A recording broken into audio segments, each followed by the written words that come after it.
Hey guys, my name is CM Prachi Agarwal और आज का टॉपिक है फॉरेंसिक ऑडिट। हमने बहुत सारे टॉपिक कवर कर लिए हैं, तो फॉरेंसिक ऑडिट एक one of the important topic है जो हमको कवर करना पड़ेगा, जिसका वेटेज आप देख सकते हैं 5% है। बट एग्जामिनेशन में से क्वेश्चन आने की हाई प्रोबेबिलिटी रहती है। एक ही क्वेश्चन आता है, वो क्वेश्चन किस टाइप का आएगा वो मैं आपको जरूर बताऊंगी। हम शॉर्ट में रिवाइज करते हैं इसको क्विकली। ऑडिट अगर आपको ये नोट्स चाहिए तो आप हमारे ऐप में जाके फ्री ऑफ कॉस्ट डाउनलोड करके पढ़ सकते हैं वहां से, अदरवाइज आप स्टडी मैट भी रिफर कर सकते हैं। फॉरेंसिक ऑडिट में सबसे पहले मैं आपको एक्सप्लेन करना चाहूंगी कि फॉरेंसिक ऑडिट का मतलब क्या होता है। फॉरेंसिक का मतलब होता है कोई भी चीज को टेक्निकली अपन जांच करना, मतलब testing anything with scientific proof, methods, test, ये सारी चीजें लगा के अगर अपन किसी चीज की खोजबीन करते हैं तो उसको फॉरेंसिक कहते हैं। ठीक है। और ऑडिट का मतलब तो मैंने आपको बताया था, इंडिपेंडेंट एग्जामिनेशन।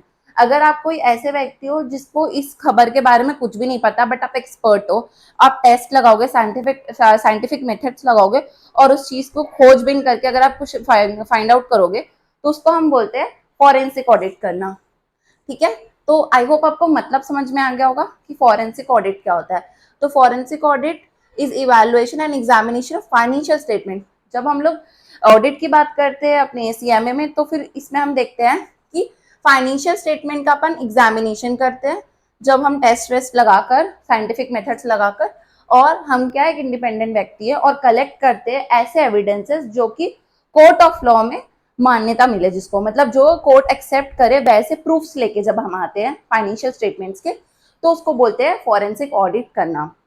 आप सीआईडी जो देखे ही होंगे, उसमें कैसे फॉरेंसिक रिपोर्ट्स आती थी, वैसे हम फाइनेंशियल स्टेटमेंट की रिपोर्ट्स निकालते हैं उस तरीके से, एकदम छानबीन करके, इन्वेस्टिगेशन करके पता लगाते हैं कि आखिर मुजरिम कौन है। तो उसको बोलते हैं फॉरेंसिक ऑडिट करना। ठीक है। इसमें क्या क्या इंक्लूड हो सकता है? इसमें अकाउंटिंग इंक्लूड हो सकती है, लीगल नॉलेज, और इसको हम लोग जो फ्रॉड निकालने के लिए यूज करते हैं। एम्बेजलमेंट ऑफ कैश भी इंक्लूड होता है। एम्बेजलमेंट का मतलब होता है चोरी करना। अगर किसी भी चीज की अपन चोरी करते हैं तो वो फॉरेंसिक ऑडिट के अंदर आता है, इस चीज की भी छानबीन होती है। ठीक है। फॉरेंसिक ऑडिट इंक्लूड करता है अगर किसी का बैंक्रप्सी हो गया, कोई बिजनेस डिस्प्यूट्स हो गया, डिवोर्स सेटलमेंट्स, ये सारी चीजें फॉरेंसिक ऑडिट के अंदर आती है। इसमें हम पता लगाते हैं कि बिजनेस सेटलमेंट कैसे हुआ, क्यों हुआ, उसके पीछे का राज क्या है। ठीक है। बैंक्रप्सी अगर हो गई है तो सच में बैंक्रप्सी है दिखाया जा रहा है सिर्फ और सिर्फ, तो ये सारी चीजों का पता हम लगाते हैं फॉरेंसिक ऑडिट में। नेक्स्ट देखते हैं अपन प्रोसेस। इसमें इंपॉर्टेंट ये है कि प्रोसेस क्या होती है। तो ये प्रोसेस होती है कि सबसे पहले हम इन्वेस्टिगेशन करते हैं। फर्स्ट ऑफ ऑल हम इन्वेस्टिगेट करते हैं कि आखिर किसने चोरी की है। ठीक है। देन प्लान करते हैं उस चीज को, देन एविडेंस कलेक्ट करते हैं, फिर रिपोर्ट करते हैं। मतलब पहले हम छानबीन करके पता लगाएंगे कि मुद्दा क्या है, मैटर क्या है। उसके बाद हम प्लान करेंगे कि कैसे हम उसको पकड़ सकते हैं। देन उसके लिए हम एविडेंस कलेक्ट करेंगे, क्योंकि कोर्ट में तो एविडेंस देखा जाता है ना। एविडेंस कलेक्ट करके फिर हम रिपोर्टिंग करते हैं। ठीक है। Investigation, planning, evidence collection and reporting, ये 4 स्टेप्स है। इसको अच्छे से याद कर लेना। एग्जामिनेशन में कोई भी क्वेश्चन फॉरेंसिक ऑडिट से रिलेटेड आएगा तो आपको ये इंट्रो पार्ट में थोड़ा लिखना पड़ेगा, सो दैट आप उसको एक ब्रीफ व्यू दे पाए कि फॉरेंसिक ऑडिट क्या होती है। ठीक है।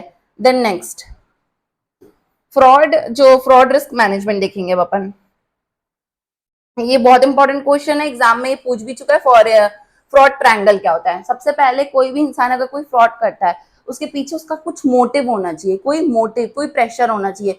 या तो उसको कोई प्रेशराइज कर रहा हो, जैसे कि कई बार हम ऐसे केसेस देखते हैं जिसमें एक्सीडेंट होता है, बाद में ड्राइवर का नाम लगा देते हैं, तो ड्राइवर को प्रेशराइज करते हैं ओनर लोग कि हम आपको इतने पैसे देंगे, आप अपने ऊपर ले लीजिए। तो वैसे प्रेशर आता है, मोटिव होता है, या फिर किसी का अगर किसी को नुकसान पहुंचाना है तो उसके पीछे उसका कोई मोटिव होता है कि हाँ इस रीजन से वो काम कर रहा है। तो जब भी फ्रॉड इन्वॉल्व होता है एक मोटिव होता है उसके पीछे। देन अपॉर्चुनिटी, जैसे ही उसके दिमाग में ये फिक्स है मुझे ये वाला क्राइम करना है, तो वो अपॉर्चुनिटी सोचता है कि कैसे उसको अपॉर्चुनिटी मिले और वो फ्रॉड कर दे। एंड देन जब उसको अपॉर्चुनिटी मिल जाती है तो रेशनलाइजेशन, उसके बाद क्या करता है कि वो जो भी गलत काम किया है वो सही करने की कोशिश करता है। अगर वो किसी से ब्लैक मनी लिया है तो उसको वाइट करने की कोशिश करता है। ठीक है। तो फर्स्ट ऑफ ऑल इंसान का मोटिव होना चाहिए, उसके बाद उसको अपॉर्चुनिटी मिलना चाहिए, एंड देन उस चीज को वो कन्वर्ट कर देता है कि नहीं ये तो सही किया मैंने। ठीक है। मोटिव, अपॉर्चुनिटी एंड रेशनलाइजेशन, ये 3 ट्रायंगल होता है फ्रॉड ट्रायंगल। ये वर्ड्स कीवर्ड्स आपको याद रखने, एग्जामिनेशन में एज इट इज लिख के आना। अब हमको कैसे पता चलेगा मैम कि यहाँ पर फॉरेंसिक ऑडिट की नीड है हमें? तो अगर हम लोग को कभी ऐसा लगता है कि ये जो बैलेंस है और ये जो बैलेंस है, मतलब बैंक बैलेंस है, बुक बैलेंस है, मैच नहीं हो रहा है, कोई डिफरेंस आ रहा है, तो अगर हम लोग को ऐसा लगता है कि कोई भी डिफरेंसेस है अकाउंट्स में और वो एक्सप्लेन नहीं कर पा रहा है मैनेजमेंट, अगर कुछ डिफरेंस है तो मैनेजमेंट की जिम्मेदारी ना कि वो एक्सप्लेन करे कि क्यों है ऐसा डिफरेंस। तो अगर वो एक्सप्लेन नहीं कर पा रहा है तब हम फॉरेंसिक ऑडिट करवा सकते हैं। अगर विसल ब्लोअर मतलब अगर किसी ने बता दिया है, किसी एम्प्लॉय ने बता दिया या किसी ऑडिटर ने बता दिया या किसी ने भी बता दिया कि यहाँ पर कुछ फ्रॉड हो रहा है, तो हम लोग को अलर्ट मिल जाता है, तब फॉरेंसिक ऑडिट हो सकती है। अगर हमको सस्पिशियस है, अगर हमको लग रहा है अंदर से कि यार यहाँ पे कुछ तो गड़बड़ है, कुछ तो इलीगल एक्टिविटी हो रही है, तो सस्पिशियस के बेसिस में भी हम फॉरेंसिक ऑडिट करवा सकते हैं। देन बिजनेस डाटा ब्रीच, कोई डेटा बिजनेस का लीक हो रहा है या फिर ब्रीच हो रहा है, तो उस केस में भी हम फॉरेंसिक ऑडिट करवा सकते हैं। मेनली इसमें हम टेस्ट वगैरह करवाते हैं जिससे पता चल जाता है कि फाइनेंशियल फ्रॉड हो रहा है या नहीं हो रहा है। देन हम नेक्स्ट चलते हैं, फाइनेंशियल फॉरेंसिक टेक्निक्स क्या क्या है। लीगल अंडरस्टैंडिंग होनी चाहिए हमारे अंदर, सबसे पहले लीगल के तहत ही हम सारा काम करते हैं। लीगल अंडरस्टैंडिंग होनी चाहिए और एक्सेप्ट करेंगे कि इन्वेस्टिगेशन की जरूरत है यहाँ पर। देन मैंने आपको बताया था ना, इन्वेस्टिगेशन के बाद क्या था, प्लानिंग। अभी हमने पढ़ा था, क्या पढ़ा था, इन्वेस्टिगेशन, प्लानिंग, एविडेंस, रिपोर्टिंग। तो वही फिर से आ गया, देखो इन्वेस्टिगेशन, प्लानिंग, एविडेंस, आगे आएगा रिपोर्टिंग। तो इसमें कौन कौन सा एविडेंस टेक्निक है, तो हम लोग पब्लिक डॉक्यूमेंट चेक करेंगे। जब हम फॉरेंसिक ऑडिट करते हैं तो उस समय जो भी पब्लिक डॉक्यूमेंट अवेलेबल है, न्यूज़पेपर हो गया और बाकी जो पब्लिकली अवेलेबल इंफॉर्मेशन है, एमसी के पोर्टल में रिपोर्टिंग्स हो गई, सारी चीजें जो पब्लिक डॉक्यूमेंट है हम उनको चेक करेंगे। उसको चेक करने के बाद हम देखेंगे उस कंपनी का बैकग्राउंड क्या है, वो कंपनी कब आई, कैसे काम कर रही है, कैसे काम चल रहा है, उनके जो भी इम्प्लॉयज और बाकी लोग हैं उनसे इंटरव्यूज लेंगे, उनसे पूछेंगे हम लोग। जो कैमरा लगा होगा उसके अंदर देखेंगे, जो भी अंडर कवर ऑपरेशन हो रहे हैं वो सारी चीजें चेक करेंगे। फाइनेंशियल स्टेटमेंट को एनालाइज करेंगे और ऐसा करके हम एविडेंस इकट्ठा करते जाएंगे। जैसे कि मूवीज में अपन देखते हैं कि एविडेंस कैसे इकट्ठा हो रहा है, तो उसको आप कनेक्ट करके याद करोगे ना तो आपको एग्जाम में याद रहेगी चीजें, क्योंकि वो विजुअलाइज कर पाओगे आप। मैंने जैसे आपको बताया था, रिपोर्टिंग करेंगे अपन, जो भी डॉक्यूमेंट हमको मिल जाएगा उसको हम रिपोर्ट कर देंगे। एंड अगर जरूरत पड़ी तो कोर्ट जाने की अगर जरूरत पड़ती है तो फिर हम कोर्ट में उसको प्रेजेंट करते हैं। ठीक है, यहाँ तक लर्न हो गया। आगे बढ़ते हैं अब अपन important points. Types of fraud, कोई जो फ्रॉड है वो कब तक कंटिन्यू हो रहा है, उससे कितना फाइनेंशियल लॉस हो रहा है, फ्रॉड में कौन इन्वॉल्व थे और कोर्ट के सामने क्या एविडेंस लेके गए, ये सारी चीज की प्लानिंग होती है। ये हमेशा आपको याद रखना कि कौन सा फ्रॉड है, उसके बाद फिर कौन लोग उसमें इन्वॉल्व थे, कितने दिन तक वो फ्रॉड चला, एंड उसके बाद फिर कोर्ट में क्या एविडेंस लेके गए, ये सारी चीजें प्लानिंग के अंदर आती है। हम डिस्कस करेंगे कॉमन एरिया फॉरेंसिक ऑडिट की नीड कहाँ पर पड़ती है। मेनली फॉरेंसिक ऑडिट करप्शन होता है, आपको तो पता ही है, ब्लैक मनी को व्हाइट करते हैं। तो क्या करते हैं, पैसे ले लेते हैं ब्लैक मनी में, रिसीट नहीं कराते, टैक्स चोरी करते हैं, तो ये सब करप्शन में आता है। देन फिर कंफ्लिक्ट ऑफ इंटरेस्ट, हम लोग को कोई भी इंसान से कंफ्लिक्ट ऑफ इंटरेस्ट हो सकता है। मतलब कोई अब ऑर्डर पास करवाना चाहती हूँ बट मेरे ऑर्गेनाइजेशन में लोग वो नहीं करवाना चाहते, तो कंफ्लिक्ट ऑफ इंटरेस्ट हो जाता है।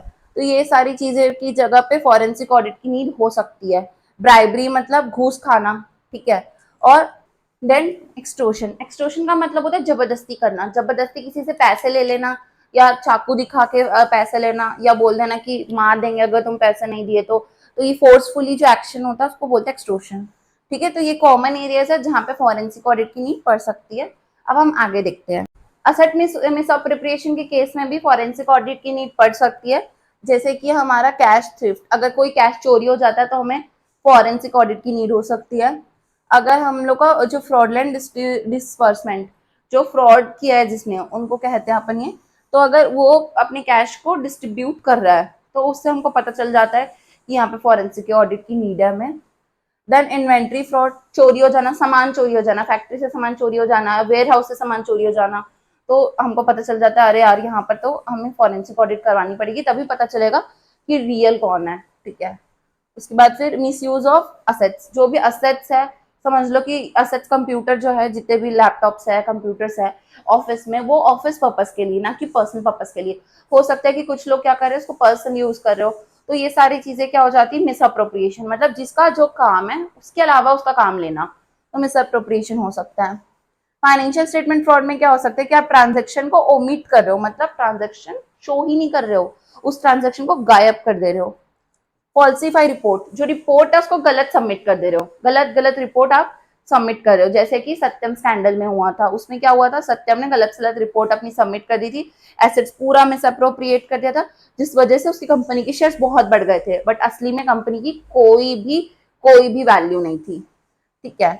Miss application of accounting standards, जो अकाउंटिंग स्टैंडर्ड्स होते हैं उसको गलत स्टैंडर्ड को गलत जगह पे अप्लाई कर देना, ये सारी चीजें लोग प्लान करके करते हैं, गलती से नहीं करते हैं, तो प्लान करके फ्रॉड करते हैं, और इस फ्रॉड को फाइंड आउट करने के लिए फॉरेंसिक ऑडिट होती है। अगर आप फॉरेंसिक ऑडिट करते हो तो एज एन ऑडिटर आपके पास क्या क्वालिटीज होनी चाहिए, अब ये डिस्कस करेंगे हम। तो फर्स्ट ऑफ ऑल आप एक प्रोफेशनल स्पेक्टिज्म मेंटेन करते हो। मैम स्पेक्टिज्म का मतलब क्या होता है, मतलब आपको ऐसा लगता है, आपकी इनर फीलिंग आपको कह रही है यहाँ पे कुछ गड़बड़ है, कुछ डाउट हो रहा है आपको, तो उसको बोलते हैं। ठीक है, तो आप ये मेंटेन करके चलोगे, अगर आप हर चीज को सही मानोगे तो आप कभी भी फॉरेंसिक ऑडिट नहीं कर सकते। आपको हर चीज पे शक करना होगा, ये ऐसा तो ये ऐसा क्यों है, उसके पीछे का रीजन जानना होगा, तब जाके आप फॉरेंसिक ऑडिट का सही रिपोर्ट निकाल सकते हो। देन आपको इंटरनल कंट्रोल की वीकनेसेस पता होनी चाहिए। अगर इंटरनल कंट्रोल है किसी ऑर्गेनाइजेशन में तो उसकी क्या वीकनेस है ये आपको पता होना चाहिए। देन कॉन्फिडेंशियलिटी एंड ऑब्जेक्टिविटी, जो भी आपकी खोज खबर है, जो भी आपकी एविडेंसेस है और जो भी आप कर रहे हो, ये एकदम सीक्रेट रूप से करना है, नहीं तो लोग एकदम अलर्ट हो जाते हैं और फिर आपके लिए आपका काम मुश्किल कर देते हैं। ठीक है। Then be legal and ethical, अपने काम को लेके अपन को लीगल रहना चाहिए, एथिकल होना चाहिए। Out of ethics and legal जाके कोई काम नहीं करना है। ठीक है। अगर आप किसी फ्रॉड को फ्रॉड नहीं बोलते हो तो आप भी उस फ्रॉड का पार्ट बन जाते हो, ये तो आपने सुना ही होगा। आजकल मार्केट में फॉरेंसिक ऑडिटर की नीड्स बहुत ज्यादा बढ़ते जा रही है, क्योंकि क्राइम्स और फ्रॉड्स डे बाय डे बढ़ते ही जा रहे हैं, लोग अपने एथिक्स भूलते जा रहे हैं और फ्रॉड कर रहे हैं, उस वजह से फॉरेंसिक ऑडिटर की नीड बढ़ते जा रही है। ठीक है। तो रेगुलेटरी टाइटनेस बढ़ानी पड़ेगी उसके लिए, और कॉर्पोरेट फ्रॉड्स जो है वो बहुत बढ़ते जा रहे हैं। इसी के साथ मैं आपको बताऊंगी कुछ ऐसे केसेस जो कि फॉरेंसिक ऑडिट जिसमें एप्लीकेबल होती है। आपके पास टाइम रहेगा कभी तो आप इनके बारे में डिटेल पढ़िएगा, सो दैट आपको ब्रीफ नॉलेज मिलेगी, क्योंकि ये रिवीजन क्लासेस है तो मैं अभी इसमें डीप नहीं जा रही हूँ। आई होप आपको वीडियो अच्छी लगेगी, अगर वीडियो अच्छी लगेगी तो please like share and subscribe. Thank you so much for watching. Bye guys.